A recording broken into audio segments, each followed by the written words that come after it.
Bonjour à vous, ici David Laroche de la série Wake Up Calls. On arrive ce samedi et je voudrais aborder le thème de la confiance en soi comme chaque samedi. Ce qui tombe bien parce que mon attitude gagnante d'aujourd'hui est la confiance en soi. Cette vidéo s'intitule la confiance en soi parce que pour moi, c'est l'attitude gagnante, toute catégorie, qui permet justement de passer à un autre niveau.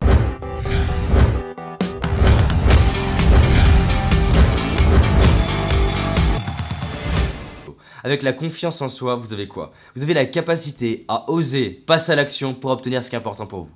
Dit autrement, vous avez la capacité à ouvrir les portes de votre potentiel, à ouvrir le robinet et à laisser votre potentiel vous habiter, s'incarner en vous pour commencer à transformer vos résultats. La confiance en soi pour moi, c'est la capacité justement à exploiter ce qui est magique en vous pour créer des résultats à la hauteur de cette magie en vous.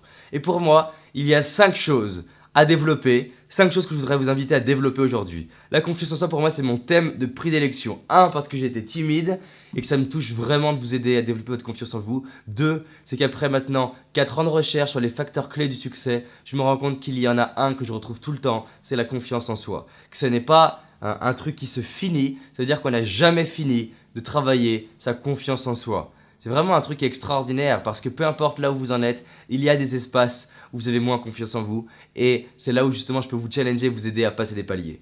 Donc 5 entre guillemets sous-attitudes pour développer l'attitude gagnante qui est la confiance en soi. Pour moi la première attitude c'est d'être un explorateur d'inconfort. C'est un explorateur de zone d'inconfort. C'est d'être un Indiana Jones de l'inconfort. C'est-à-dire que si vous voulez développer la confiance en vous, vous devez prendre du plaisir comme un Indiana Jones à aller explorer l'inconfort. C'est pas seulement le faire pour le faire ou le faire parce qu'on vous a dit de le faire. C'est vraiment de vous dire je sais que c'est stressant, je sais que c'est pas facile, je sais qu'il y a du danger, mais j'aime bien aller explorer. Et si vous êtes un explorateur de zone d'inconfort, vous allez commencer non seulement à étendre votre zone d'inconfort, c'est-à-dire mettre votre drapeau sur des nouveaux territoires, mais surtout vous allez le faire dans le plaisir. C'est-à-dire que si vous voulez développer la confiance en vous, soyez un Indiana Jones de l'inconfort. La deuxième chose, c'est d'avoir le réflexe. Le réflexe, j'ai peur donc je fais. C'est-à-dire que si vous réalisez que la peur est un signal qui vous dit, non pas danger, mais opportunité, qui vous dit attention, vous avez quelque chose que vous pouvez faire pour passer à un autre niveau et devenir la personne que vous voulez être, vous réalisez que si vous avez peur, faites-le. Soit vous le faites tout de suite, ou là vous mettez en place un petit pas intermédiaire pour plus tard arriver à le faire. Ça veut dire que soit c'est un signal pour vous donner l'action à faire maintenant, soit c'est un signal pour vous donner l'action à faire plus tard en vous donnant un sous-signal qui est l'action à faire intermédiaire tout de suite. Donc la peur est un signal pour guider votre vie, c'est la boussole de votre vie. La troisième chose, et d'ailleurs je vous invite à regarder la semaine sur la peur où je vous donne justement ma vision d'à quel point la peur est une boussole. La troisième chose c'est que chaque jour je le fais pour grandir. C'est-à-dire que la confiance en soi, c'est cette capacité à se poser la question qu'est-ce que je fais aujourd'hui pour grandir? C'est la posture d'évolution en se posant la question qu'est-ce que je peux faire pour être fier de moi ce soir? Chaque jour est une nouvelle opportunité pour créer une nouvelle journée inspirante pour moi et pour les autres et devenir un modèle pour le monde.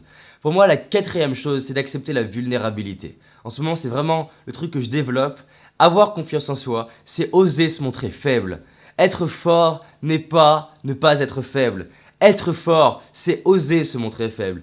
Être fort, être confiant, c'est justement s'aimer suffisamment pour arriver à s'aimer et se montrer tel qu'on est et pas tel qu'on voudrait qu'on nous voit. La réalité, c'est que quelqu'un qui est vraiment confiant en lui, il est capable de se montrer sous son angle qui n'est pas le plus beau parce qu'il sait que 1, il est comme ça aujourd'hui et que 2, c'est pas en le cachant qu'il va pas le transformer. C'est justement en l'ouvrant au monde et en mettant de la lumière dessus qu'il va commencer à le guérir et à pouvoir évoluer à ce niveau-là. C'est pas en le cachant par peur d'être critiqué, jugé et dénigré. Et pour aller plus loin, allez voir les vidéos précédentes où je parle de communication par rapport à cette idée de dément. Et pour moi, la cinquième chose qui développe la confiance en soi, c'est l'authenticité. C'est d'être soi-même. L'authenticité, c'est partager les vraies réponses qu'on a au fond de soi. L'authenticité, c'est dire ce qu'on a envie de dire quand on a envie de le dire. L'authenticité, c'est être prêt à être rejeté pour qui on est, mais aussi être enfin prêt à être aimé pour qui on est. Et de dire les choses qu'on a au fond de nous-mêmes. Plutôt que de vouloir être un opportuniste par peur de perdre des opportunités. Donc, soyez authentique auprès des gens, soyez authentique auprès de vous, et pour moi vous allez passer à un autre niveau. Méditez là-dessus. À bientôt.